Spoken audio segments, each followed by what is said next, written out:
교육 공동체 실험들을 좀 정책화하고 있는 시점인 것 같은데 저희가 2, 3년 전에도 경기도라든지 타 지역에 그 마을 그 교육 공동체가 정책적으로 좀 확장되는 영역의 흐름들을 토론회도 하고 세미나도 하면서 짚어는 봤지만 정작 대구 안에서 이제 이 문제와 관계돼서 어떻게 접근할 수 있을까를 들여다 봤을 때 좀 답답한 지점이 분명히 있었습니다. 한편으로 저희의 정책이라 했을 때 저희의 정책 파트너가 되어야 될 대구시라든지 그리고 교육청이라든지 또 마을 단위의 우리 공동체의 다양한 마을교육 공동체를 고민하고 있는 우리의 주체들의 고민이라든지 또 양적인 그 숫자가 아직은 많지 않은 상태에서의 고민들을 더 확장시키기에는 좀 한계가 있었다고 보고요. 그렇지만 대구의 이제 마을교육 공동체적인 고민이나 폭들이 저희들도 하나의 그 고민들을 늘 숙제처럼 안고 있었지만 정책적으로 또 전혀 없다고도 볼 수는 없는 상황인 것 같아요.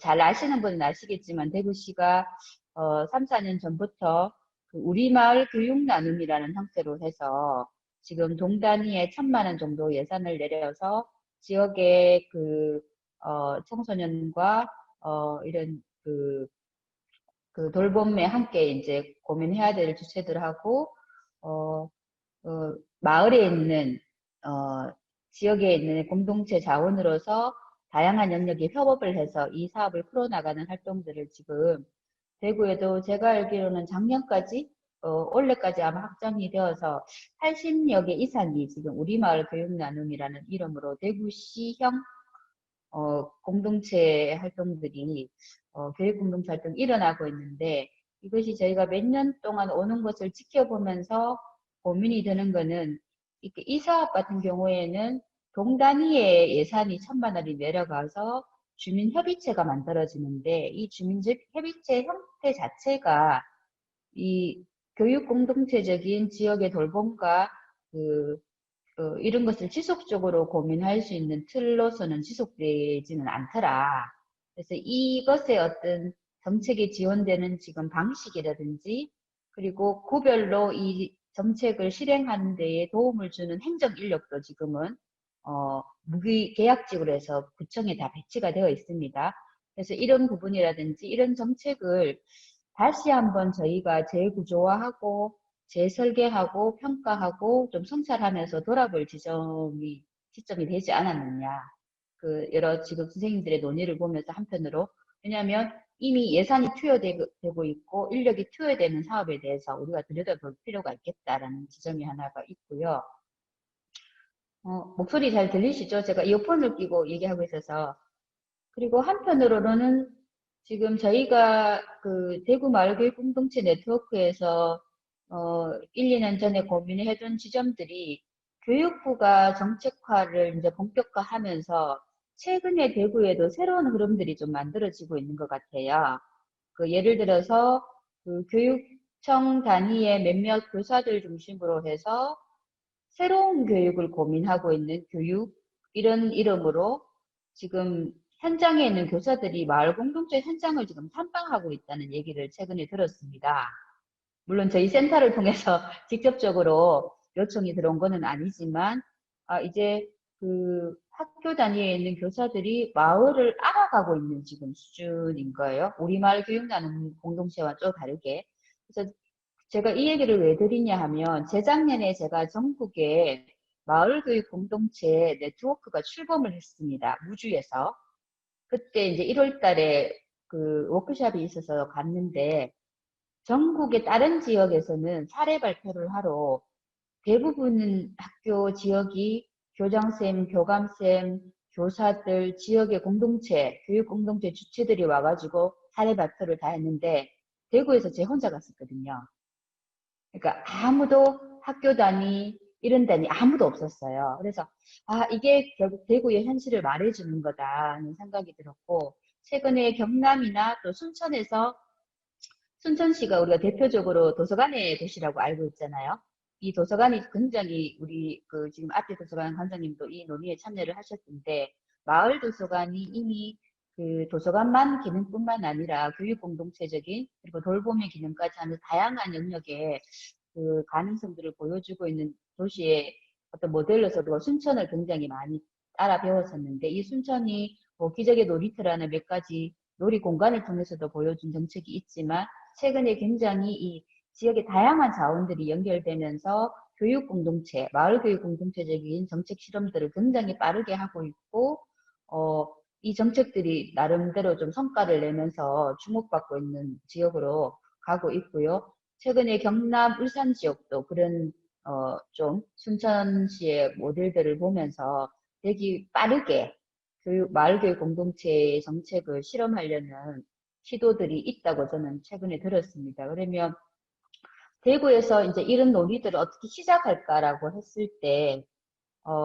저희들이 좀 답답한 측면이 지금 있는 것 같아요. 저희 공동체 단위들은 공동체 단위대로 각자가 처해 있는 조건에서의 고민들, 지점이 아마 그 코로나 상황 때 겪었던 측면의 그 상황도 있지만 공동체 활동, 교육 공동체로의 지속 가능성을 고민하면서 지금 해바라기 방과후가 취했던 여러 가지 새로운 방식의 돌봄센터라든지 이런 정책들을 어, 사실은 우리가 작년에 서울시 같은 경우에 그 마을 공동체 영역에서 우리 동네 키움 센터라는 거를 동네 곳곳에 만든다는 정책이 펼쳐질 때도 저희가 참 부러워했었던 하나의 정책이었는데 되게 빠르게 이제 그 가고 있는 하나의 정책으로 가고 있는데 이것을 대구에서 우리가 어떻게 준비하고 고민할 건지에 대한 고민의 틀을 나눌 때 다양한 주체들이 좀 이런 우리 오픈의 실패 박람회 이 의제 테이블처럼 함께 모여가지고 머리를 맞댈 수 있는 테이블을 좀 만들어서 지속적인 고민들을 좀 할 필요가 있겠다는 생각이 많이 들고요. 그 과정에서 저는 되게 중요한 게 마을 단위 교육 공동체를 고민하면서 이제는 뭐 자원봉사 수준을 넘어서는 측면의 고민이 좀 필요하다. 이게 이제 공동체 영역의 돌봄 체계 영역에서는 지역의 공동체형 일자리 창출이라는 측면에서 굉장히 새로운 그 지역의 아젠다로 좀 주목받아서 새로운 마을 단위의 지속 가능한 교육 공동체를 만들어가는 데에 좀 인프라를 구축하는 측면들도 같이 고민이 안 되면 인력과 예산 재정 이런 세 가지 측면이 같이 고려되어서 마을 교육 공동체의 정책을 고민하지 않으면 아무리 타 지역에 좋은 교육 공동체 모델이 있다고 하더라도 대구에서 뭔가 꿈을 꿔보기에는 요원하지 않을까 이런 약간의 좌절감도 있는 것은 사실이고요. 그래서 이런 측면에서 저희가 새로운 좀 상상해 볼 수 있는 로컬 일자리 이런 측면으로 좀 접근을 해볼 필요가 있다는 생각이 들고 다행히 해바라기처럼 공적 자산을 지역에서 어, 터전을 만들고 이런 공동체도 있지만 새로운 공동체가 교육 공동체적을 실험을 한다고 했을 때도 다양한 그 자원이라든지 이런 것들이 굉장히 부족한 상황에서 과연 이 실험이 갈 수 있을까라는 고민들도 한편으로 많이 들면서 좀 이 논의 테이블이 지나고 나서도 저희들의 이 정책적인 고민들을 풀어갈 수 있는 행정 그리고 또 교육청, 대구시 다양한 단위가 좀 모여서 협업하는 테이블이 필요하다는 제안을 드리면서 일단 짧게 그 소감을 말씀드리겠습니다. 네, 이상입니다.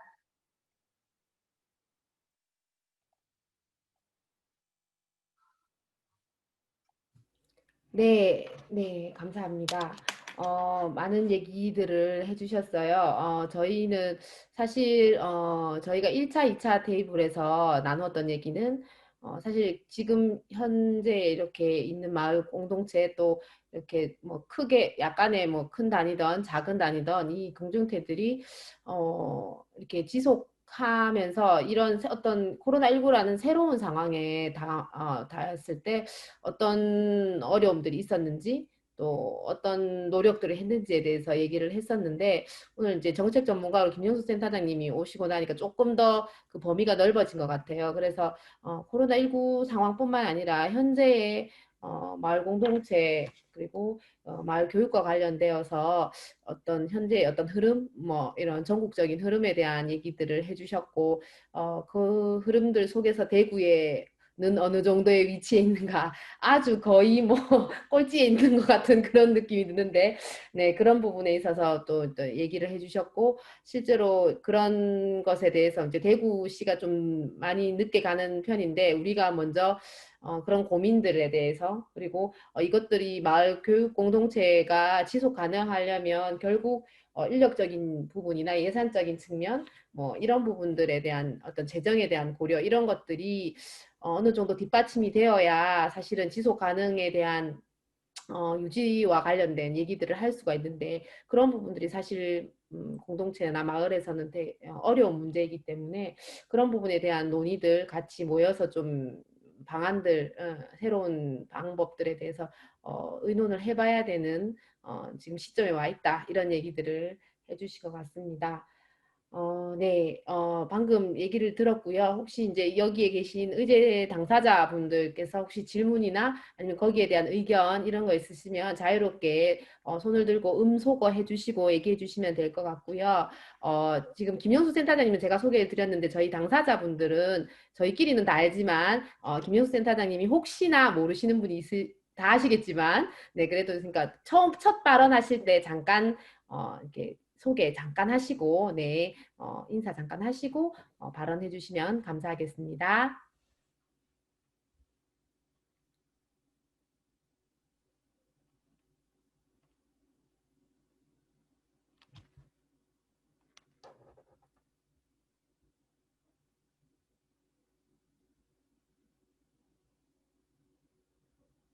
누가 먼저 얘기를 하시든 제일 먼저 얘기하시기가 네, 용기가 네, 너무 무거운, 필요하신가요? 무거운 그거를 던졌나요? 근데 사실 코로나 시기에 저는 많은 가능성을 저는 좀 희망을 봤다고 생각하는데요. 이 공동체 영역의 그 신뢰를 기반으로 한 대면 관계의 이 공동체망이 더 촘촘하게 짜여져서 마을 단위가 하나의 그 사회적 안전망 역할을 하려 그러면 사실은 그 마을이 하나의 그 안전망으로서의 다양한 영역들, 먹거리, 환경, 교육, 주거, 이런 영역에 대해서 이제는 좀 종합적으로 고민할 수 있는 하나의 그 물론 이제 대구 지역 차원에서의 다양한 그 폭넓은 논의도 한편으로 필요하고 마을 단위로서도 서로의 고민들을 좀 풀어낼 수 있는 그런 자리들이 있었으면 좋겠다는 생각이 들어요. 왜냐하면 결국 저희가 공동체를 하는 이유가 지역에서 필요한 어떤 저희의 공적인 정책이든 뭐 서비스 영역이든 아니면 공동체 영역의 하나의 활동의 영역이든 이런 것들을 좀 지역 안에서 어떻게 지속 가능하게 구축할 건가에 대한 고민들을 다 안고 있어서 그 쉼터를 어떻게 가꾸어낼 건지 사람의 좀 더 사람다움과 인간다움을 회복하면서 한편으로는 지역사회를 지속 가능하게 할 땐 이 고민들이 궁극적인 목표라서 저는 이 코로나 상황 때 가장 자발적으로 움직이는 이 공동체 영역에 이 보여준 가능성이 오히려 대안일 수 있다는 거에 대해서도 말씀드리고 싶었습니다. 예.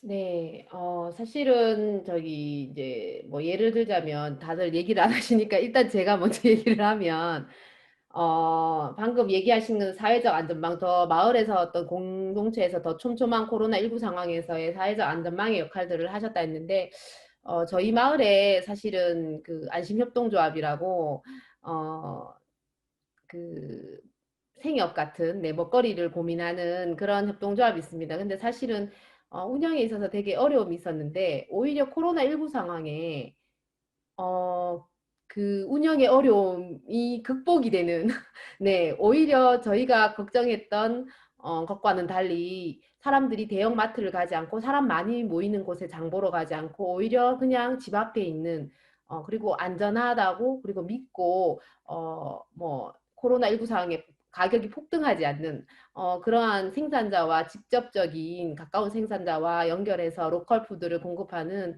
안심협동조합이 오히려 수익이 증가하는 이런 현상을 볼 수 있었거든요.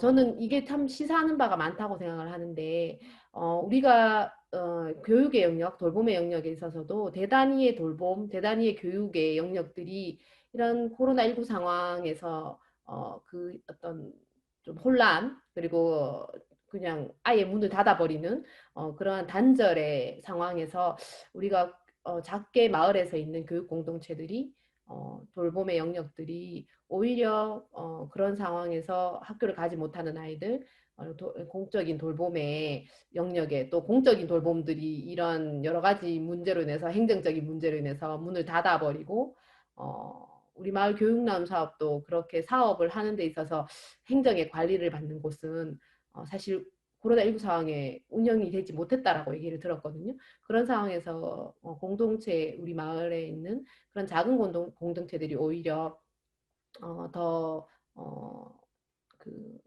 그런 어려움에 처해 있는 사람 아이들과 함께 할 수 있었던 또 계기가 되었다고 생각을 하는데 그런 부분들이 이제 저희가 앞으로 이러한 어떤 미래에 닥칠지 모르는 다시 코로나19와 비슷한 이런 상황들에 왔을 때 어떤 대안들을 제시해 줄 수 있겠는지 어떤 방향으로 가는 것이 맞겠는지에 대한 생각들을 좀 해볼 기회인 것 같고 그런 부분에 대한 얘기들을 좀 나누면 어떨까 이런 생각이 듭니다. 네. 오늘은 엔딩 테이블이라서 네, 진행자, 기록자, 당사자 다 모아서 함께 결국은 하나의 의제를 만들어내야 되는 시점입니다. 네, 좀 이렇게 논의가 좀 이렇게 잘 일어나서 네, 마칠 때는 네, 하나의 의제로 좀 정리가 되면 좋겠다는 게 저의 진행자로서의 바람입니다. 네, 의견들 좀, 예, 발언들 좀 부탁드립니다.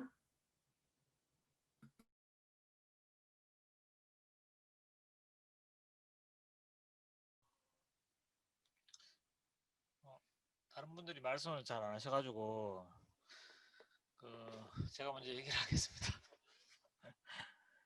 그 아까 이제 김영수 센터장님이 이제 지난번에 전국 마을교육 네트워크 마을교육 공동체 네트워크 다녀오셨던 이제 경험담 말씀하셨는데 그 이런 쪽에 이제 대구가 이런 쪽에 이제 가는 걸 보면 타 지자체들이 다 앞서 나가고 결국에는 이제 마지막에 이제 등 떠밀려 가지고 주로 이제 시행을 하면서 뭐 너무 이제 구색 갖추기 또는 아니면은 이제 뭐가 준비가 잘 안 돼 있어서 뭐 아니면 뭐 이렇게 약간 관변 쪽으로 다들 흘러가는 뭐 이런 이제 경험을 우리가 좀 많이 했잖아요.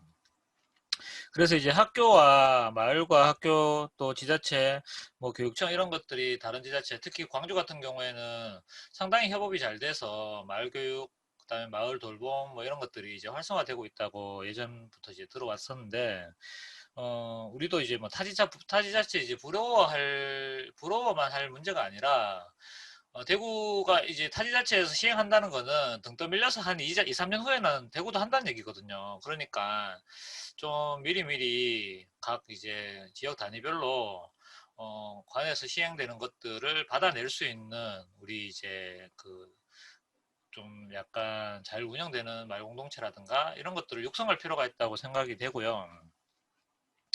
그러니까 이제 미리미리 준비를 해야 된다. 그게 이제 제가 드리고 싶은 말씀이고, 그리고 이제 어젠가 그 학급당 인원수 20명 법제화를 주장하는 그 이제 그 기자회견에 다녀왔어요. 다녀왔는데 그 코로나 상황에서 예를 들면 과밀학급이면은 이제 학교 안에서의 감염 위험이 더 높아지잖아요.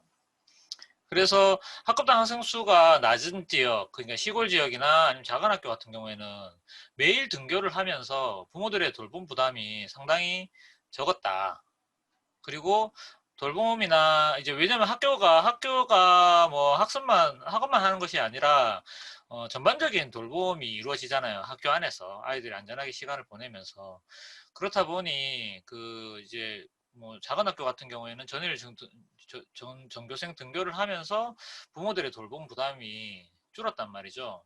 그렇게 보면은 이제 학급당 인원수를 줄여가지고 뭐 그런 정책의 방향이 이런 이제 전염병 위험이나 이런 거에 있어서 뭐 진짜 현실적으로 대응할 수 있는 방안이다. 이렇게 저도 그렇게 생각을 했고, 이제 전반적으로 봤을 때 뭐 이제 지금 뭐 산업혁명 이야기도 하고 있고, 그 다음에 이제 이번에 전염병 위기 때문에 뭐 다음에 이제 코로나19가 있으면 다음에 이제 코로나 21도 있을 수 있고 22도 있을 수 있고 뭐 더 그 다음에 또 기후 위기 이야기도 많이 나오고, 그렇다 보니 지금까지 우리가 자유주의 시대를 살아왔잖아요. 신자유주의 안에서 모든 것을 시장에 맡겨놓고, 그 다음에 정부는 뭐 어느 정도 선에서 역할을 하는. 근데 가만히 생각해 보면은 우리는 이제 이게 맞는지는 모르겠지만 자유주의의 끄트머리에 있지 않을까. 그래서 이제 포스트 자유주의로 넘어가는 시기이지 않을까. 그래서 이제 전염병 상황에서 돌봄이나 놀이, 그 다음에 정서, 그 다음 관계, 모든 면에서, 학업, 모든 면에서 이제 양극화가 심해진단 말이에요.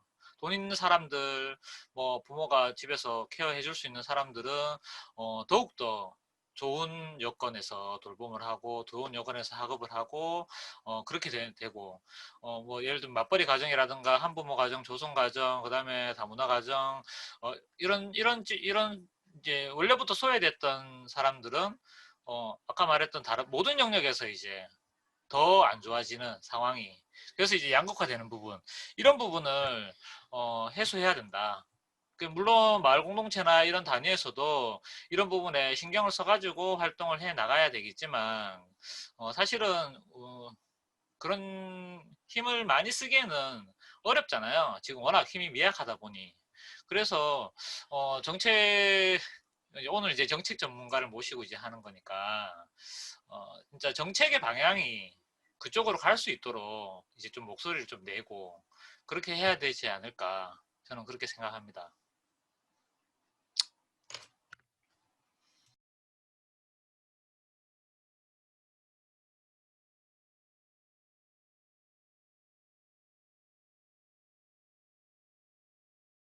네, 김수옥 선생님께서 네, 얘기를 해주셨습니다. 아주 이게 넓은 범위에 네, 깊은 얘기를 해주셨습니다. 그래서 어, 자유주의 끝에서 네, 우리가 어떤 방향으로 가야 하는가에 대한 고민들을 해야 할 시점이다. 이런 얘기 해주셨는데 혹시 다른 분 또 예, 얘기해 주실 분 있으시면 네, 발언 부탁드립니다. 작은 네, 범위로 얘기하셔도 됩니다. 네, 네, 구체적인 것 얘기들. 네, 네. 안녕하세요. 저 그 협동조합 방과후 마을학교 둥지의 조합원 양진이라고 합니다. 저는 이렇게 들으면서 좀 개인적으로 좀 궁금한 부분이 있어서 좀 여쭤보고 싶기도 하고 해서 이제 말씀을 드리는데, 사실 그 센터장님 말씀하시는 내용 중에 마을 교육의 주체들, 마을 단위 교육 공동체 이런 이야기들이 많이 나왔었는데, 저는 사실 이렇게 이런 교육 공동체에 몸 담은 지가 이제 한 1년 조금 넘어 2년 정도밖에 안 돼서 그런지 사실 대구에 어떤 마을 교육의 주체들이 있지? 마을 단위 공동체들이 뭐가 있지? 사실 잘 모르겠어요. 그래서 그냥 이제 제가 몸담고 있는 이 공동체를 사실 유지하고 어떻게 꾸려나가는 것만으로도 벅차서 그냥 요 안에서 사실 어떻게 보면 이렇게 아웅다웅하고 있는 상황인데, 센터장 말씀이나 방금 이제 김수홍님이 말씀하신 거를 들으면서 드는 생각이, 그러면 어떻게든 그 마을 단위에서 작게 꼭 사실 교육 공동체만이 아니더라도 공동체를 꾸려서 하시는 분들이 많을 텐데 그런 맵 같은 게 좀 있었으면 좋겠다. 그래서 우리가 그 공동체 단위랑 공동체 내에서는 굉장히 촘촘하고 끈끈하게 관계를 유지하고 활동을 해나가면서도 그 다른 공동체들하고 느슨한 연대를 항상 유지하고 있으면 어떤 사안이 생겼을 때나 일이 있을 때 이제 산발 모였다가 또 각자 공동체로 돌아가서 활동하다, 그런 것들도 충분히 연대하는 게 가능하지 않을까. 그래서 말씀하신 것처럼 매년 대구가 이제 정책 방향이 조금씩 바뀌어서 예산이 투입되는 시점이 왔을 때 공동체들이 충분히 움직일 수 있는 동력이 있어야지 예산이 투입됐을 때 효과가 있다고 생각을 하거든요. 그거 없이 예산만 투입돼 버리면 말씀하신 것처럼 그냥 좀 이렇게 좌지우지되고 흔들릴 수 있는 여지가 많으니까 그런 맵 같은 게 있으면 너무 좋지 않을까 개인적으로 그런 생각을 한번 해봤습니다.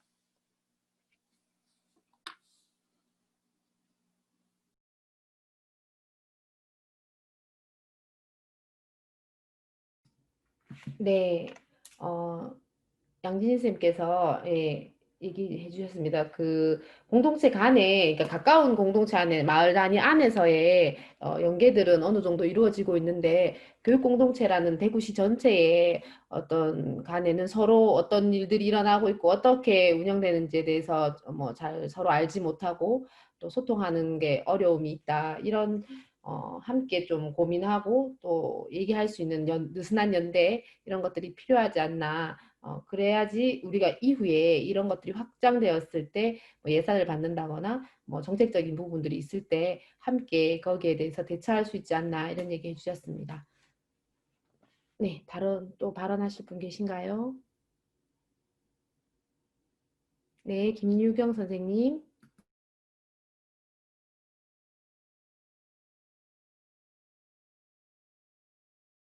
음소거 부탁드립니다. 해제요. 음소거 해제해 주시고. 예. 네. 저는 동동어린이집의 김유경이라고 하고요. 이전 분들의 말씀을 이제 듣고 그냥 생각한 건데, 지난번에서 처음으로 저희가 논의했을 때 그때 했던 게 저희 코로나 시대에 작은 교육 공동체나 이런 작은 공동체들의 힘이나 소중함을 확인하는 시기였다고 그렇게 생각이 돼요. 그런데 갈수록 고민이 깊어지는 게 뭐 대한교육이나 아니면 교육 공동체나 지금 그 공교육에 있는 곳이 아닌 이런 공동체들이 아직은 소수이고 상당히 외로운 길을 가고 있다는 생각이 들어요.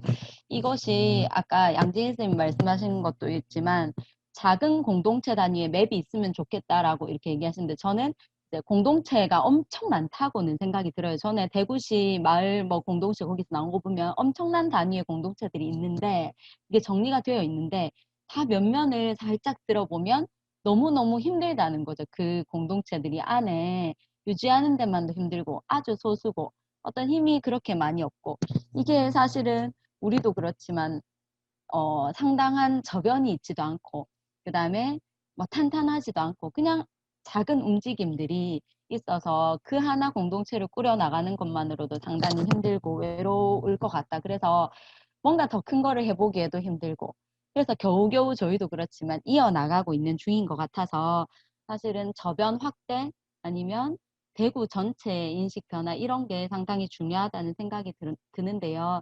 이제 오늘 전문가로 오신 이제 김영수 센터장님한테 궁금한 건 이렇게 대구 지역이 다른 지역도 그런지 모르겠지만 이렇게 좀 열악하고 저변이 아니면 공동체에 대한 생각이 조금 약하고 이렇다고 만약에 본다면 그러한 이유가 있는지 그리고 혹시 대구 지역이 뭐 다른 지역의 논의나 이런 것들을 통해서 조금 주목할 만하고 좀 배울 것이 있다면 어떻게 좀 논의들이 많이 이루어졌을 것 같은데 조금 저희가 어떻게 좀 이렇게 팁을 얻을 만한 게 있거나 한다면 이제 좀 들어보고 싶다는 생각이 들어요. 그래서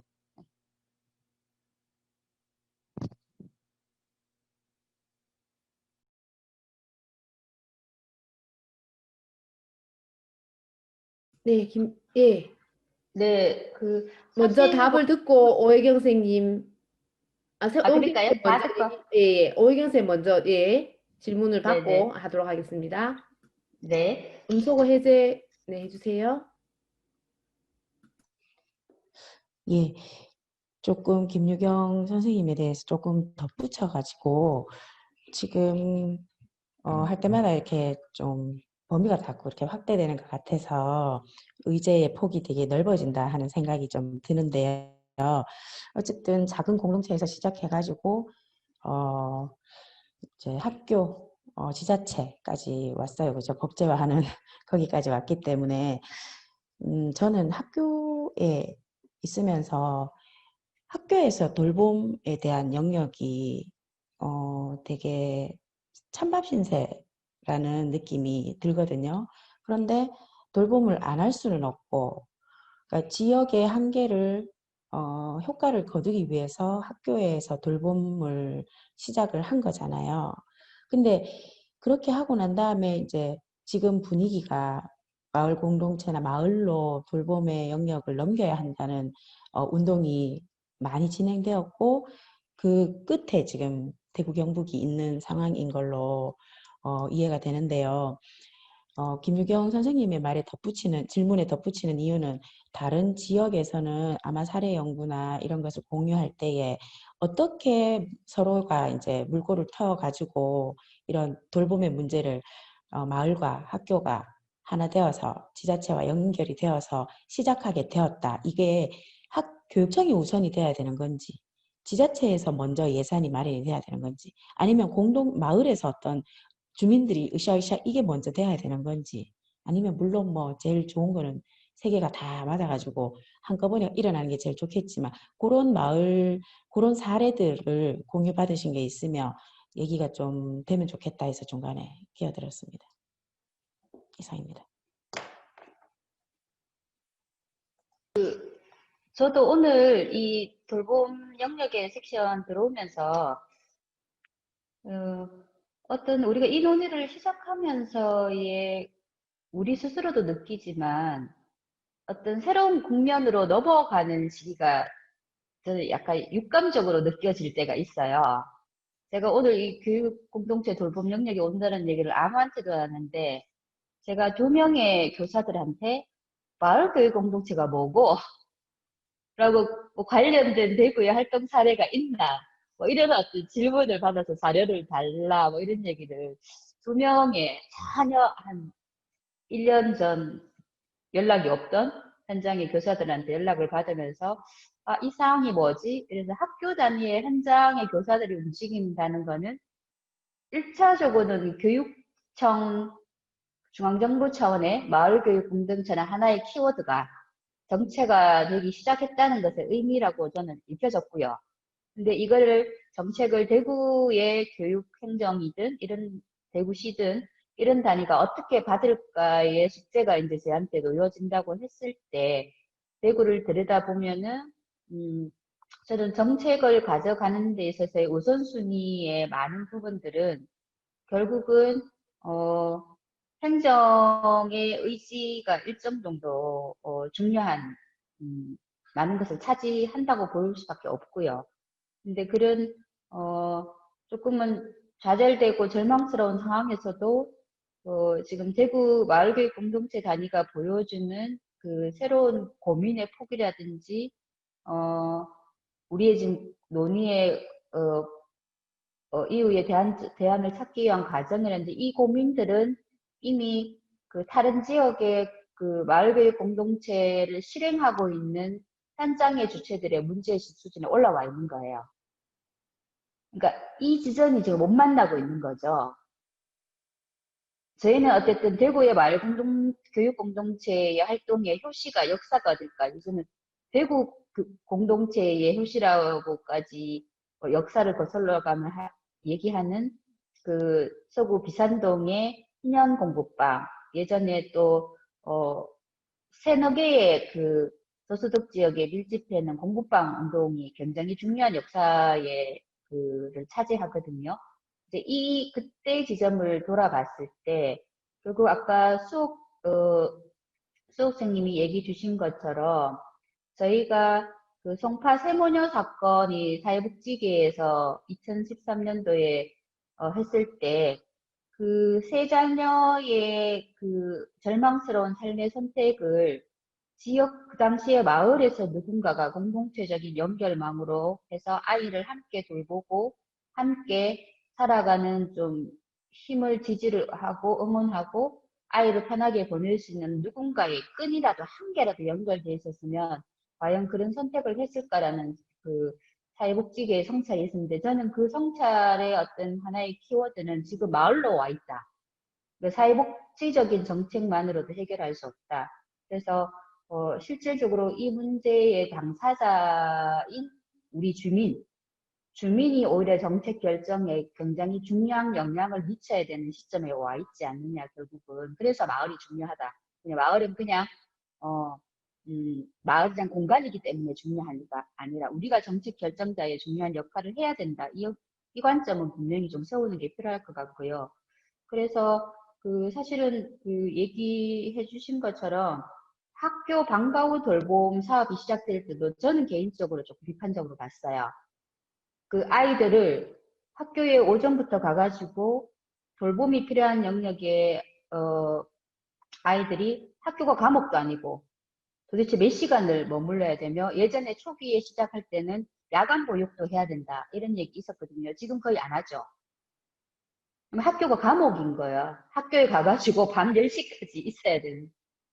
이거는 교육 돌봄의 체계라고 보기는 힘들거든요. 그렇다면 지금 방과 후 영역이 아까 학교 돌봄이 찬밤 실세라고 했을 때 오히려 찬밤 실세라기보다는 새로운 전환점으로서 우리가 마을 교육 공동체의 고민들 결국은 뭐 시스템을 우리가 잘못 짰는 거는 우리의 책임이지만 결국 피해를 고스란히 받는 거는 아이들이기 때문에 아이들의 입장에 맞추어서 고민을 하고 지역의 돌봄의 주체인 또 여성으로만 대표되는 돌봄의 주체들에서 벗어난 정책의 설계가 좀 새롭게 바라봐야 되는 관점의 전환이 필요한 게 아닌가. 그래서 제가 아까 전에 일례로 들었던 서울시의 우리 동네 키움센터라는 되게 소규모적인 공적 영역의 돌봄 체계가 들어섰을 때도 되게 반가웠고, 대구도 우리 마을 교육 공동체 교육 나눔 사업은 일종의 프로젝트 사업인 거예요.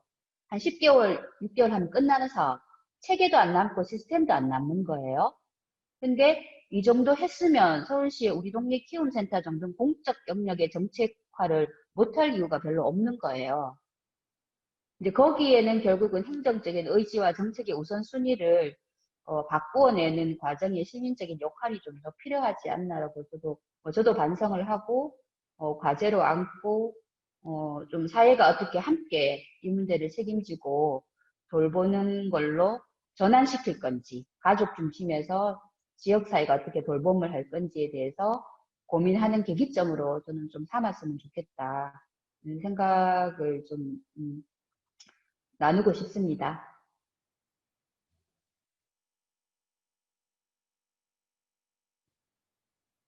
제가 앞부분에 좀 질문해 주신 거를 한두 개 좀 놓쳤어요. 기록을 바로 했어야 되는데 혹시 빠진 게 있으면 다시 재질문해 주시면 답변을 하겠습니다. 기록자가 계시나요? 네, 기록자는 김규희 선생님이시고요. 네. 아까 김유경 선생님이 질문해 얘기하신 주신. 부분, 네, 질문해 주신 부분, 어떤 그러한 물꼬를 트기 위한 저변 확대를 하기 위한 새로운 어떤 지금 시점에 있다 하셨는데, 혹시 저희보다 앞서 나가는 타 지역에서는 그런 물꼬를 어떤 방식으로 트셨는지에 대한 팁, 뭐 이런 네네. 어떤 계기가 있었으면, 뭐 어떤 계기가 마련됐는지, 뭐 이런 것들이 만약에 그런 거 안에서 우리가 할 수 있는 역할들이 뭐가 있겠는지를 이제 팁을 얻으려면 이미 하고 좀 우리보다 앞서 나가고 있는 지역사회에서의 공동체에 대한 팁을 좀 달라고 하신 것 같은데 맞나요? 김용희 선생님 한 번 더 질문하시겠어요? 네.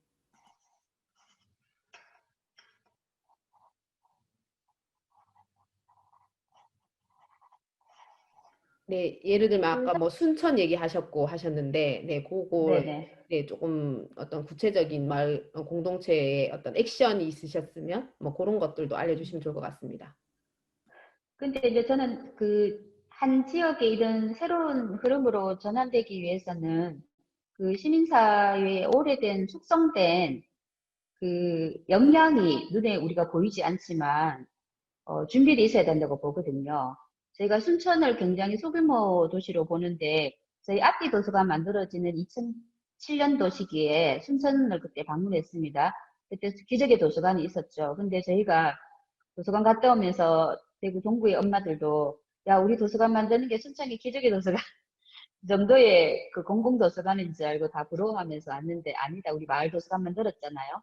몇 년 뒤에 동구에 공공구립도서관이 하나 생겼죠. 그러면서 저희가 또 위기를 잠시 고민했었는데 앞뒤 도서관은 또 나름대로의 마을 도서관의 기능과 역할을 하면서 존재를 하잖아요.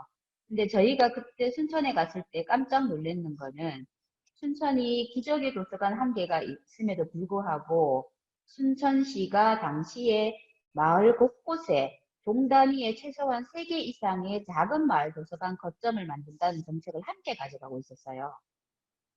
우리는 기적의 도서관 하나만으로 부러웠는데 그게 2007년도예요. 저희가 현장 갔을 때. 그러면 지금 저희 2020년이죠. 10몇 년 동안 그것의 저변들을 만들고 있는 교육 공동체적인 흐름들의 이것을 만들 수 있는, 그래서 그러면 이 작은 도서관을 누가 다 만들고 꾸려가느냐 이렇게 했을 때 순천 기적의 도서관에서 키워서 지역의 작은 마을 도서관에 내려보낸다 인력을, 이렇게 얘기를 해주시더라고요. 그리고 거기에 벌써 인건비를 지원하겠다는 계획도 들어갔었고요.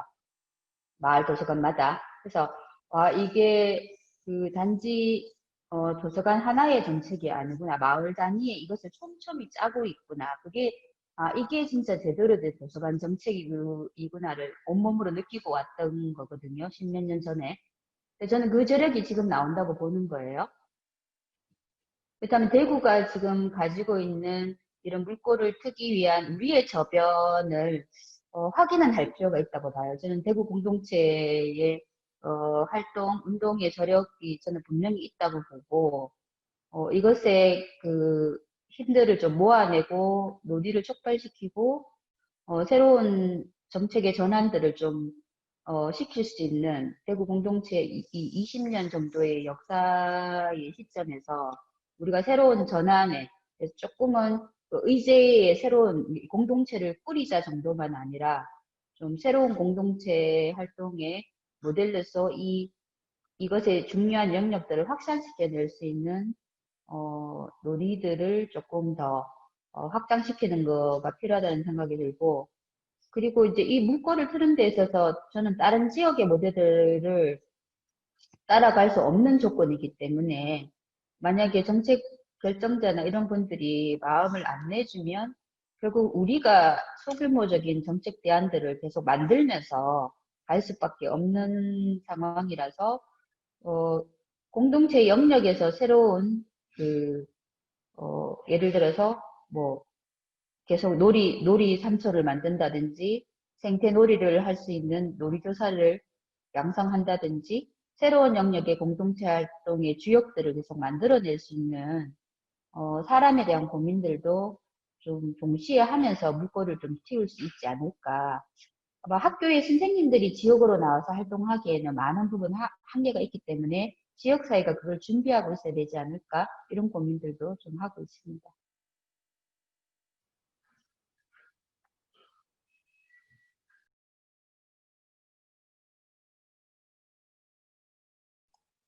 네, 네. 저는 일단 이 얘기가 시작될 때부터 사실은 제 생각으로는 학교가 일단은 조금 문을 열어야 되지 않을까 하는 생각을 많이 하고 있었습니다. 왜냐하면 일단 학교 안에서 외부로 나가기가 너무나도 힘든 상황이기 때문에 그 문이 열리지 않으면 아무것도 시작을 할 수 없는 상황이거든요.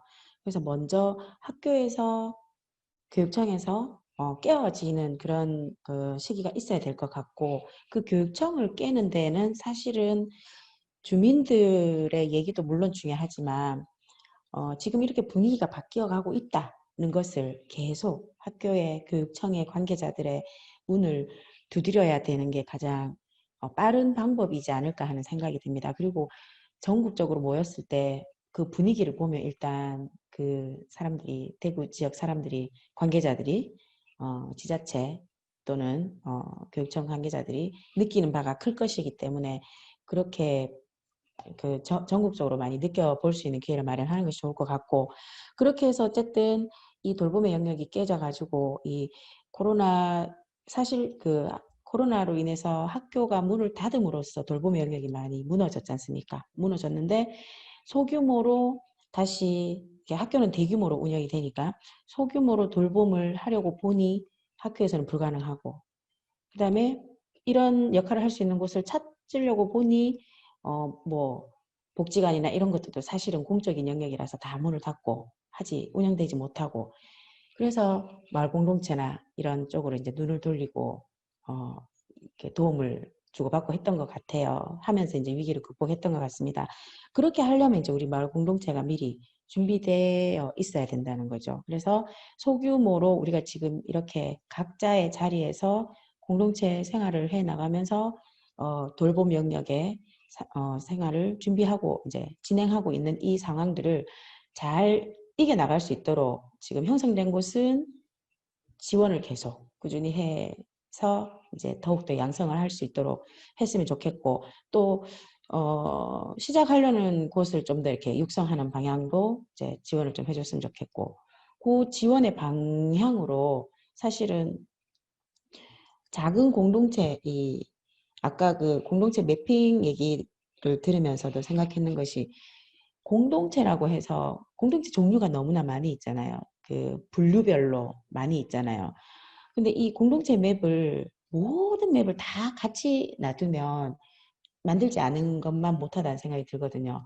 그래서 맵을 만들 때에는 교육 관련, 교육에서도 뭐 돌봄 관련 이런 것을 조금 더 명확하게 해서 매핑하는 것이 좋을 것 같다는 생각이 들었고 또 한 가지는 지금 우리는 다른 기관들은 어떠신지 모르겠지만 다들 비전문가지 않습니까? 비전문가들이 이 공동체를 운영을 하는 데 있어서 사실은 행정적인, 재정적인 그런 부분들이 상당히 어려움이 있거든요.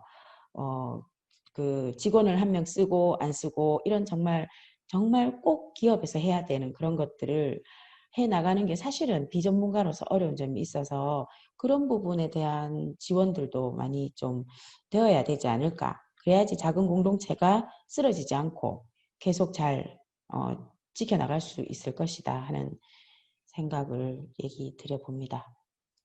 이상입니다.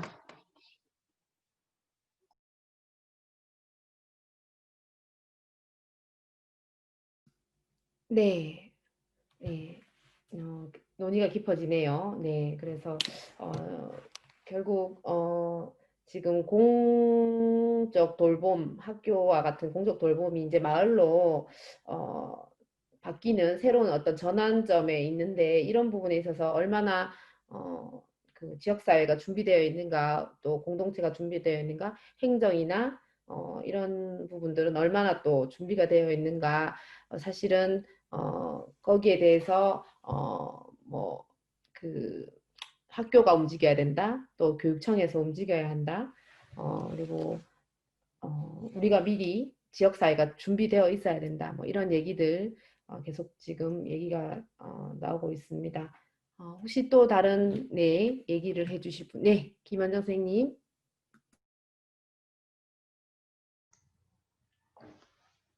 들리나요?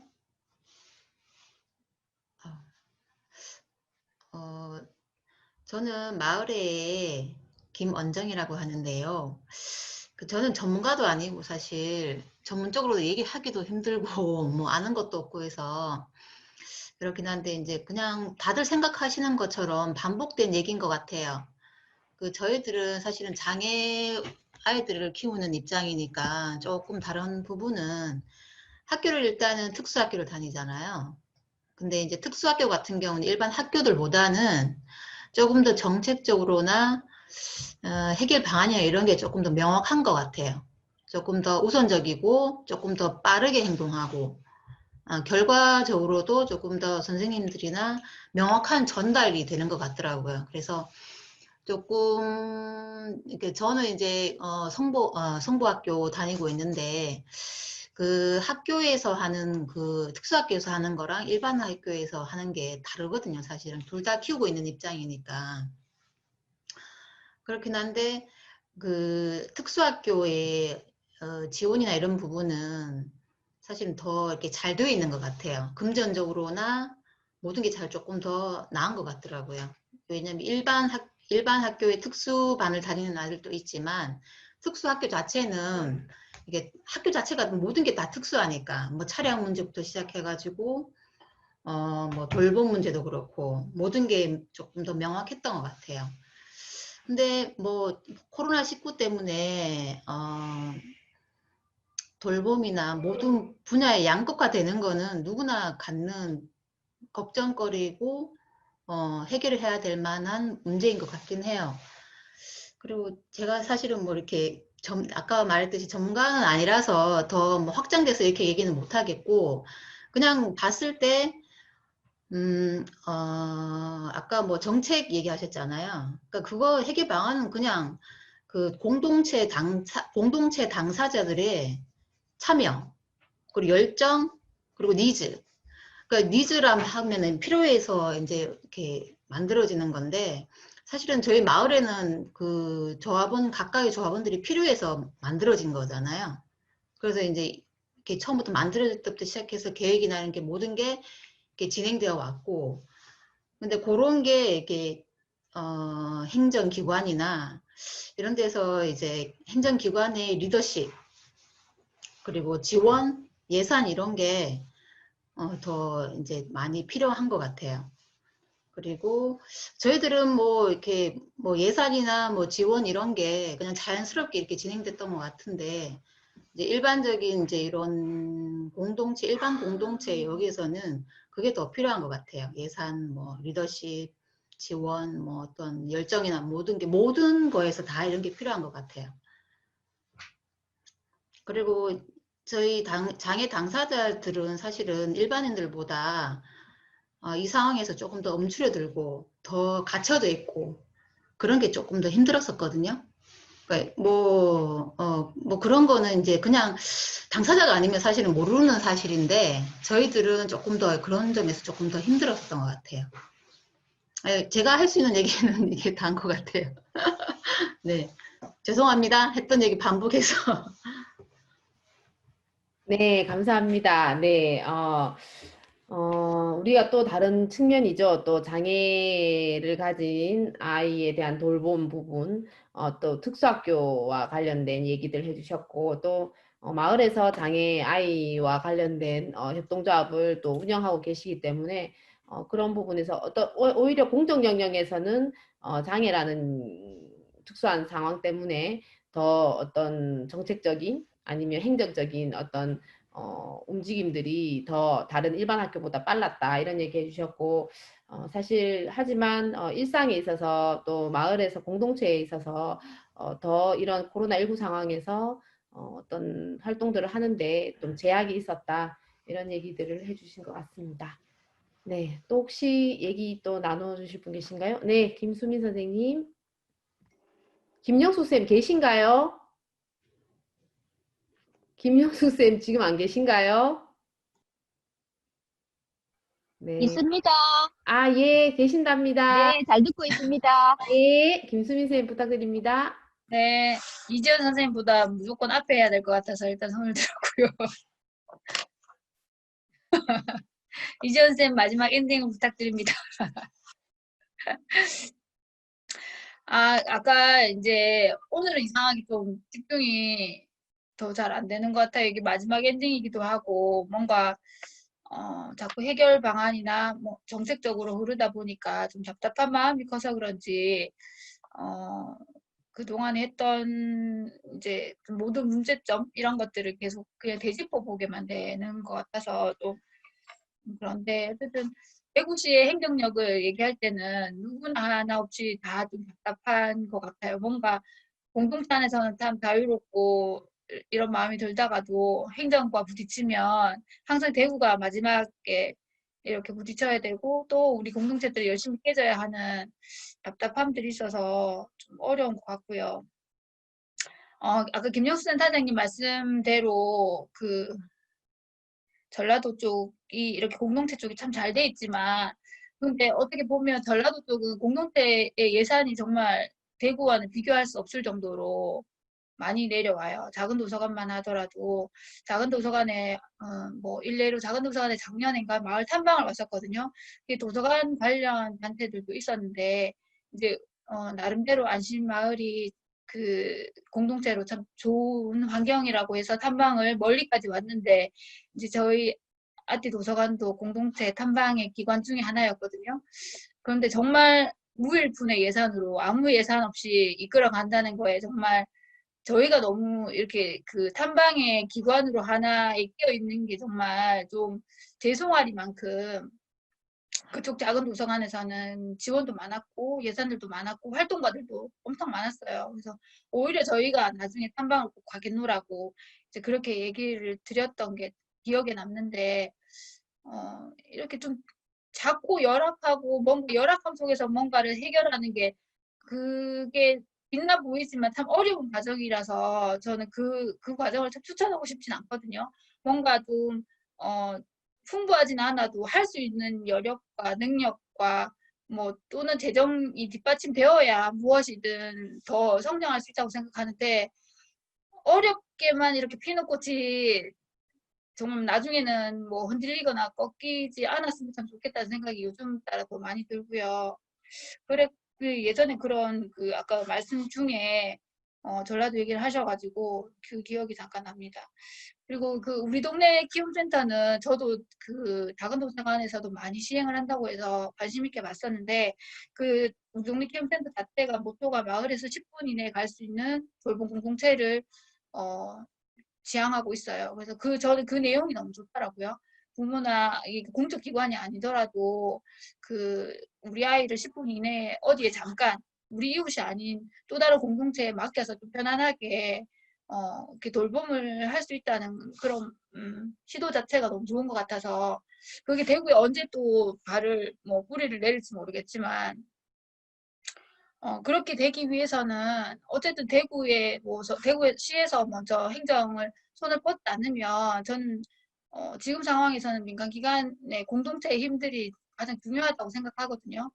그래서 이런 돌봄이나 그런 키움센터나 이런 거에 수요나 욕구가 있는 아까 김원정 선생님 말씀하신 것처럼 공동체의 니즈가 있는 곳에서는 그런 열정을 계속 잊지 말고 또 아까 그 센터장님이 오늘 참 중요한 자리에 계시는 게 우리는 어쨌든 마을센터라는 중간단체들이 있잖아요. 중간단체에 힘을 좀 많이 실어서 어쨌든 성공 사례를 조금 개발해내는 게 어떻게 보면 저희가 시를 좀 더 압박이라 하긴 좀 그렇지만 뭔가 이제 표준화할 수 있는 시범을 할 수 있는 또 그런 도약의 기회가 될 거라고 생각을 합니다. 그래서 뭐 어떤 욕구가 되든 그게 해보겠나로 이렇게 손드는 기관이 있으면 그런 단체들이 있으면 먼저 이렇게 좀 자원들도 좀 이렇게 하고 인력들도 좀 밀어주고 이렇게 해서 성공 사례들을 좀 개발하면 어떨까 그런 생각을 좀 해봤습니다. 네, 이상입니다.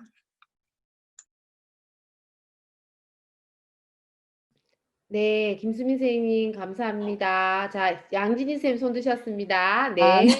그냥 저는 간단하게 지금 김수민 선생님 얘기하시는 거 들으면서 금방 생각난 건데 이게 기록으로 이제 또 남기실 거고 할 거니까 정책 얘기도 나오고 예산 얘기도 나오고 하는데 우리가 왜 마을 사업들을 지원하는 여러 가지 사업들이 물론 제가 많이 경험해 보진 않았지만 그런 것들을 하다 보면 항상 뭐 예산을 물론 투입하니까 당연히 성과의 부분을 이야기하잖아요. 근데 사실 생각해보면 이런 공동체는 존재하는 것 자체가 사실은 뭐 기적에 가까운데 당장 다음 달이나 내년을 기약하기 어려운 그런 상황에서 공동체를 유지하고 있는데 예산을 투입했다는 이유로 자꾸 성과를 이야기를 하시니까 참 이게 맞지 않는 것 같아요. 지금 단계에서는 일단은 생존하게끔 해주고 충분히 생존을 해야지 생존을 보장받아야지 성장이나 성과를 얘기할 수 있는 거니까 그런 부분에 있어서 조금 눈높이에 맞춰서 공동체 눈높이에 맞춰가지고 지원을 좀 해주면 훨씬 좋지 않을까. 자꾸 성과나 성장만을 요구할 것이 아니라 그런 거를 위해서 또 존재하는 공동체가 아닌 부분들도 많이 있고 가치의 측면에서 봤을 때도 그래서 그런 부분들을 좀 기록으로 좀 꼭 남겨주십사 부탁을 드립니다. 네, 감사합니다. 여러 가지 이제 막 제안들이 나옵니다. 연구들이. 네, 한 사람 이전 선생님 차례입니다. 네, 김수민 쌤이 딱 지정해 주셔서 네, 네, 네, 혹시 뭐, 예, 들으시면서 얘기해 주실 부분 있으면 부탁드립니다. 네, 안 그래도 들리시죠? 긴장하고 있었는데, 김수인 관장님 덕분에 좀 더 긴장할 수 있게 되는 계기가 된 것 같습니다. 일단 잘 들리시나요, 혹시? 네. 일단 그 갑작스럽게 시작된 코로나로 이제 초반에 돌봄 자체가 갑작스럽게 모두 가정의 몫으로 돌아가다 보니까 부모님들 입장에서도 이제 고민이나 스트레스 같은 경우에도 많이 높았을 것 같아요. 그리고 어떻게 보면 저희 교사 입장에서도 그렇고 어린이집이라는 구조 입장에서도 시설 입장에서도 처음이다 보니까 이제 계속 변경되는 정책들도 많고 뭐 계속 뭐 변화되는 것들에 대해서 저희한테 물어봐도 저희도 제대로 답변이 돌아오지 않으니까 서로 이런 충돌 과정에서 좀 그런 고민들이 많았던 것 같아요. 근데 이제 어쨌든 반년 이상 시간이 흐르면서 이제 조금씩 다른 방법으로 차츰차츰 이렇게 앞으로 나아가는 것 같아서 이제 저희에게는 코로나를 이길 수 있는 그런 길만 남지 않았나.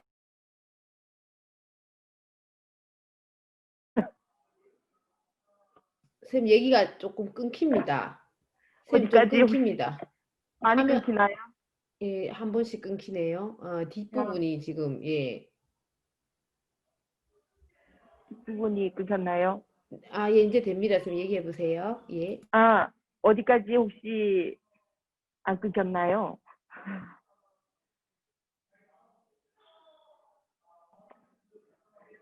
네트워크가 지금 잘 연결이 되지 않는다고 계속 떠가지고 일단은 답으로 여러 가지 변화되면서 또 이제 발전이 지난 안타까워라 네트워크가.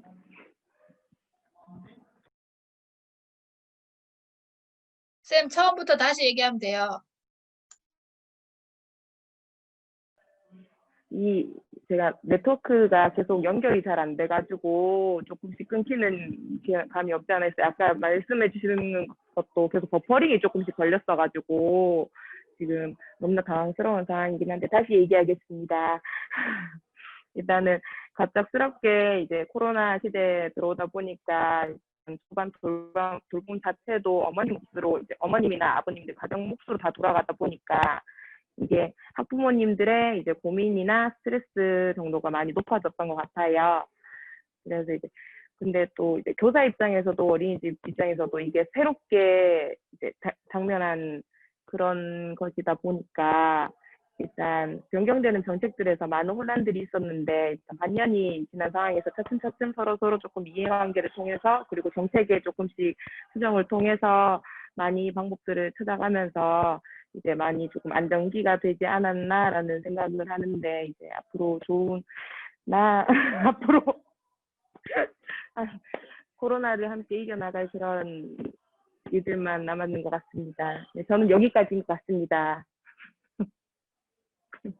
여기까지인 것 같습니다. 전. 네, 선생님. 아름다운 얼굴을 오늘에서야 환한 화면으로 보여주셨는데.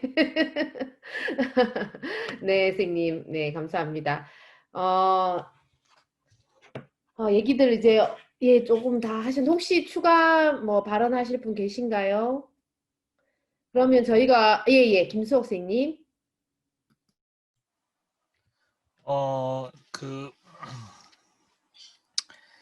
그 말공동체가 이제 코로나 상황으로 그 이전에는 이제 뭐 코로나 전염병 이제 상황이 전혀 이제 없었던 상황과 이제 코로나로 인한 이제 새로운 시대로 이제 좀 이제 급격하게 이제 전환되는 시기인 것 같더라고요. 그래서 올해 한 해 말공동체들이 전반적으로 보면 다 이제 위축이 되었어요. 그럴 수밖에 없었던 거고. 그런데 이제 오늘 이렇게 이런저런 얘기를 하다 보니 이 말공동체가 위축되어야 할 상황이 오히려 아닌 거예요. 이 전염병 위기 상황에서는 말공동체가 더욱더 공고해져야 되는 상황인 거죠. 그렇게 약간의 관점의 변화를 하고 사람들한테도 그렇게 알려내고 이제 코로나 시대에는 공동체가 어떻게 이제 좀 더 활성화되어야 될 것인지 이거를 이제 고민해가지고 저는 오늘 느낀 것이 마을 공동체 씨앗 사업, 그 다음에 이제 육성 사업, 그 다음에 생활 권역별 네트워크 이런 것들이 오히려 더 필요해졌다. 이런 생각이 들어요. 그게 이제 뭐 행정이 별로 뒷받침해주지 않는 이 대구 상황에서 우리가 계속 끊임없이 해내야 할 몫인 것 같고, 물론 뭐 센터장님의 어깨가 무겁겠지만 아무튼 저는 그런 생각이 들었습니다. 기본에 더 충실해야 될 것 같은.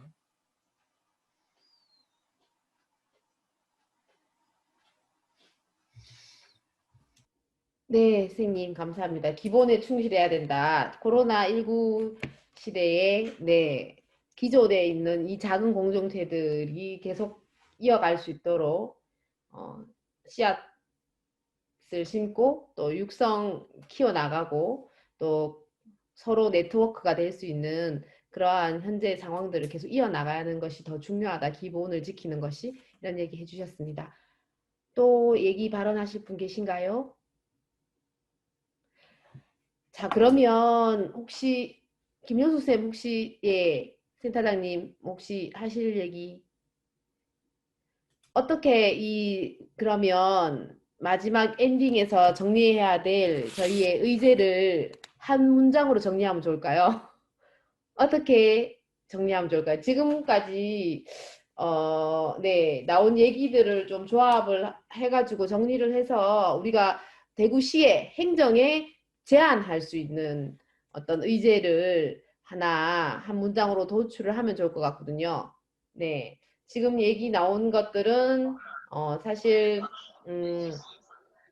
네, 작은 공동체들이 지속 가능할 수 있도록 뭔가의 어떤 그 물들 공급하는 에너지를 공급하는 그런 것들이 계속적으로 필요하다. 그러면서 사실 보육의 돌봄의 측면들이 학교 공적 돌봄의 측면들이 이제는 학교라든지 이런 공공기관과 같은 그런 곳에서 마을 공동체로 마을 단위로 내려와야 되는 시점에 와 있어서 그런 부분에 대해서 우리가 어떤 준비와 관련된 주민들도 마을도 준비하고 또 행정이나 이런 부분들도 준비를 해야 하는 시점에 와 있다. 이런 얘기들 오늘도 나왔고요. 네네. 그러면서 실제로 돌봄에 있어서 공동체에 있어서 지금까지 이렇게 유지해 오는 것만으로도 너무 힘든 상황에서 만약에 공적인 돌봄들을 받았을 때 그것들을 마을로 내려왔을 때 마을 공동체가 떠안아야 되는 행정적인 예산적인 운영과 관련된 그런 측면들 인력과 관련된 측면들이 공동체가 과연 그것들을 스스로 감당하기가 너무 힘들 것이다. 준비가 되어야 되고 그런 준비에 있어서 행정이 뒷받침이 되어야 된다. 그런 얘기들 나왔었습니다. 네, 이런 얘기들을 통해서 저희가 어떻게 하면 한 나의 명확한 제안을 대구시 할 수 있을까요? 뭘부터 시작하면 좋을까요? 그 시작에 대한 제안을 하면 좋을 것 같아요. 네. 일단은 오늘 주제와 관계돼서 얘기를 드리자면 제 목소리 좀 작아졌죠? 들리나요? 그 마을교육 공동체 정책이 가고 있는 흐름에 저희도 대구도 뭐 그냥 지켜보고만 있지 말고 흐름에 올라타야 된다. 올라타서 우리가 이 논의가 그 마을교육 공동체들이 고민했던 여러 가지 가치와 철학들 이런 것들이 좀 지켜지고 또 그것이 새롭게 녹여낼 수 있는 과정으로 갈 수 있는 새로운 정책 테이블을 만들자. 그거가 1차 저희의 좀 의제의 과제가 되었으면 좋겠고요. 그래서 저는 이 정책 의제 테이블이 여기에 좀 책임 단위가 들어와야 된다. 이제 교육청, 대구시의 그 당장의 저희 중부서의 공동체 영역도 있겠지만, 대구시의 그 아동 청소년 분과가 또 따로 있습니다. 예, 그런 단위 이렇게 좀 그 분명히 그 책임지는 단위가 있어요. 그런 단위들도 좀 책임 있게 들어와서 이 대구 지역의 이 문제와 관계되어서 새롭게 정책을 짜는, 이제 정책이라는 의미는 여기에 지금 교육 공동체들이 감당하는 어떤 지금 더 어려운데 하나의 짐이 얹어지는 방식이 아니라 그냥 새로운 일자리와 예산과 인력이 얹어지는 방식의 새로운 정책으로 짜야 된다. 실질적인 정책이 짜여져야 된다. 그래서 저는 그게 대구가 예산이 없어서 못한다는 거는 저는 아니라고, 의지의 문제다. 그러면 1년에 두세 개라도 시작하자. 그러면 한 지역에 그런 공적 인프라를 까는데 인력과 예산과 이런 게 5억이 필요하다 그러면 5억, 10억 만들어서 2개 시작하면 되잖아요. 그러니까 안 하고 뭔가 그 시작 정책이 없다는 것에 있어서 저희는 이제 안 된다는 생각이 들어서 그런 테이블을 짜는 것을 좀 과감하게 저희가 제안도 좀 써보면서 다뤄주면 좋겠다는 생각이 들고요. 그 말씀해 주신 게 저는 오늘 시민들 1차, 2차 논의가 되게 소중한 게, 어쨌든 마을로 다시 돌아와서 우리의 지금 존재 기반, 마을 공동체 기반을 튼튼히 만드는 데 있어서도 저희가 저희 시센터가 참 많은 역할을 하고 싶은데 저희 5년 동안 저희 센터 인력이 변동 없고 예산도 8억 예산을 가지고 연간으로 지금 사업을 하고 있는데 변동이 없습니다. 근데 이게 정책 의지의 과정들을 보여주는 거죠. 그래서 저도 이제 저희 마을 센터도 2기 과정, 제 센터 5년이 넘어서서 2기 과정에 접어들었는데 최소한 이 영역이 확장이 되고 기반이 튼튼해지려 그러면 여기에도 정책적인 예산과 인력과 그리고 공동체 현장의 활동가들이 이제 유급 활동가로 전환될 수 있는 그런 기반들을 만드는 정책 예산이 또 하나 얹어져야 된다. 이제 이것과 관계돼서 저도 저의 마지막 그 남은 2기 동안의 목표를 이걸로 삼고 있기 때문에 최소한 지배수는 좀 늘려서 정책을 잘 갈 수 있도록 발전하자는 게 저의 고민입니다. 많이 힘주시고 응원해 주시고 또 앞으로 나가면서도 함께 고민을 나눌 수 있는 든든한 지지망이 되어주시면 고맙겠습니다. 이상입니다.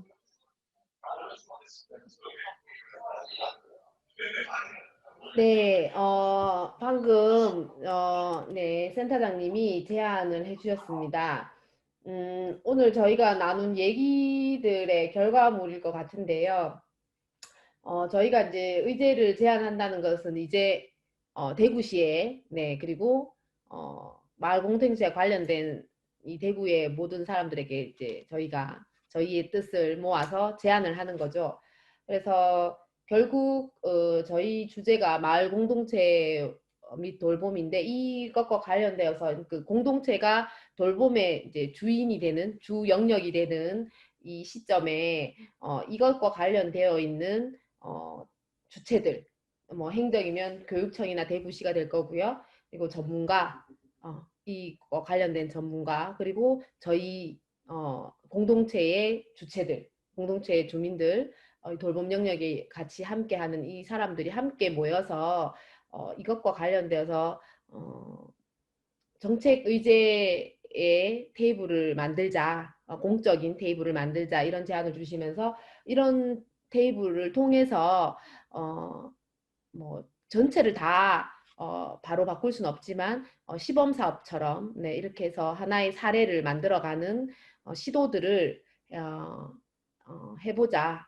그래서 그 정책 의제 테이블부터가 시작이고 그 테이블에서 시범 사례를 만드는 걸로 한번 방향을 가져가 보자라고 얘기해 주셨습니다. 맞나요? 저의 얘기가? 네. 그렇게 정리가 되는 게 맞나요? 네, 네. 그렇게 얘기를 해주셨습니다. 혹시 이 제안해 주신 이 의제에 대해서 네, 의견 있으시거나 첨언 있으시거나 네, 얘기 있으시면 부탁드립니다.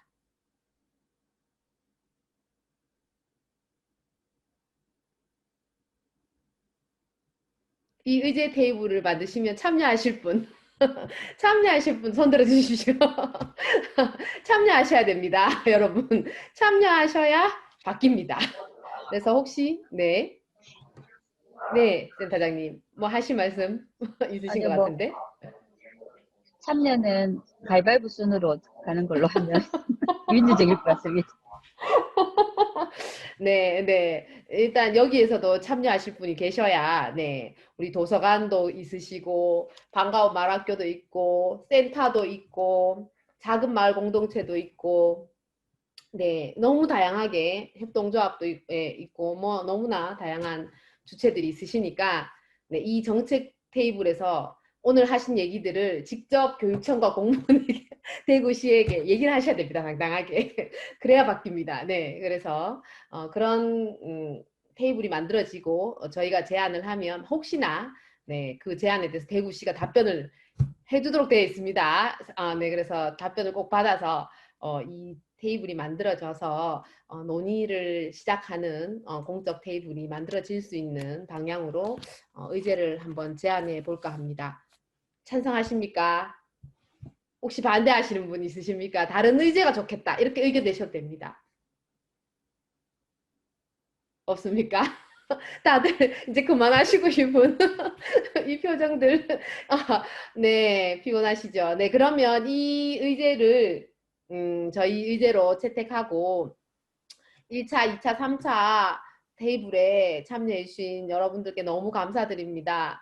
사실 이렇게 시간 내서 집중해서 네, 회의에 참여해 주셨는데 이것도 제안을 해야 됩니다. 적절한 사례를 해야 되는데 너무 가벼운 사례를 하는 것 같아서 이 부분도 제가 실패박람회에 제안하도록 하겠습니다. 네, 그래서 너무나 감사드리고 항상 이렇게 또 봉사하시고 애쓰시는 마음으로 이렇게 참여해 주셔서 너무 감사하고요. 저는 토요일 날 네, 유튜브에서 저희가 만든 이 의제를 1분간 발표할 예정입니다. 네, 강정보까지 가서 네, 그래서 네, 잘 발표할 수 있도록 네, 준비해서 하도록 하겠습니다. 여러분들의 이 3차에 걸친 참여가 헛되지 않도록 네, 최선을 다해서 전달하도록 하겠습니다. 너무 감사드리고 늦은 시간까지 또 다음 기회에 꼭 의제 테이블에서 만날 수 있는 날이 있기를 바라봅니다. 긴 시간 동안 감사하고요. 마무리하도록 하겠습니다. 자, 마지막으로 우리 포즈, 네, 의무의 포즈 한번 취하고 사진 찍어주시고요. 기록자님 마치도록 하겠습니다.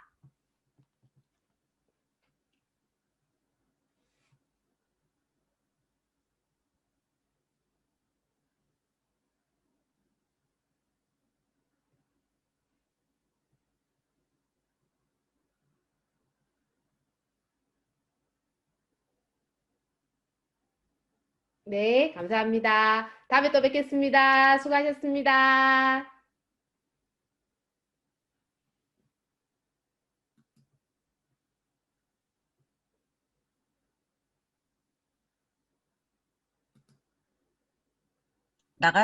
다 나가셨나요? 나가신 분 계시고 아직 안 나가신 분 계시네요. 4분 남으셨네요. 이준미 쌤 너무 수고 많았어요. 네네, 수고 수고하셨습니다. 진짜 3차까지 이끄신다고 그러니까요. 엄청 근데 수고 많으셨을 것 같아요. 모티베이터님 그 네. 선언적으로 뭐 핵심 의제 만들어야 된다는 그거는 안 하십니까? 선언적 문장. 네, 선언적 문장을 지금 정책 의제 테이블을 만들자로 지금 네, 따듬어서 하려고 하는데 혹시 뭐 좋은 의견 있으십니까? 아니요, 안 하시나 싶어서 여쭤봤습니다. 네. 네. 네. 아까 수옥쌤이 정리한 문구가 하나 있었잖아요. 뭐였지요? 맞죠? 기록자님 뭐였지요? 저도 너무 빨리 지나가서 캡처를 못했는데 한 문장으로 정리된 기록자님 뭐 있었나요? 수옥쌤이? 없었는 것 같은데요. 민간 협력 이래가 새로운 민간 시안 얘기랑 네. 잘 키워서 네트워크를 구축하자 그 얘기 같은데요? 네, 아, 그래. 마을 아까 공동체 씨앗 사업, 권역 사업, 네트워크를 활성화하자. 뭐 이런 거. 아, 네네. 그거는 제가 예 정리했는데 씨앗 사업, 육성 사업, 마을 권역별 네트워크 뭐 이거였는데 근데 예. 네, 그래서 저는 제일 약간 두 문제는 네. 가지를 같이 올리는 게 나을 것 같은데. 어떻게? 왜냐하면 네네.